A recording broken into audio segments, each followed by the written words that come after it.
dia ni yang budak pakai seluar ketatnya, Bukan. rambut panjang, Lepas tu lagi acak-acak dua cikgu insert. disiplin.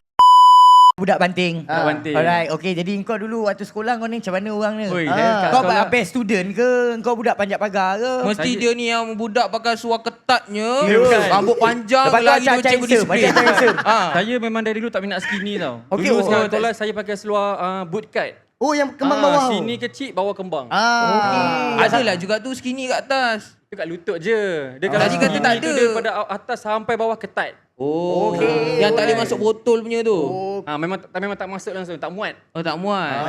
Okay, jenis alright. bokat, So, kau sekolah kat mana? Saya sekolah dekat SMK Banting Baik. dan saya merupakan pelajar terbaik kat sekolah tu. Tapi betul.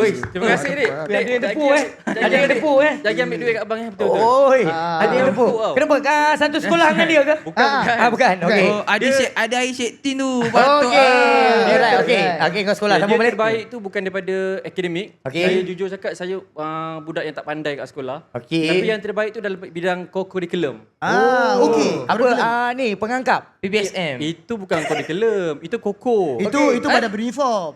Itu unit beruniform. Okey, pasal dia Di dalam curriculum. bidang sukan. Oh, Dia kat sekolah tu atlet sukan je sebut nama Fakar semua kenal. Ui, Sampai junior pun nak Alright. ambil gambar dengan Oh, saya. ya, okey.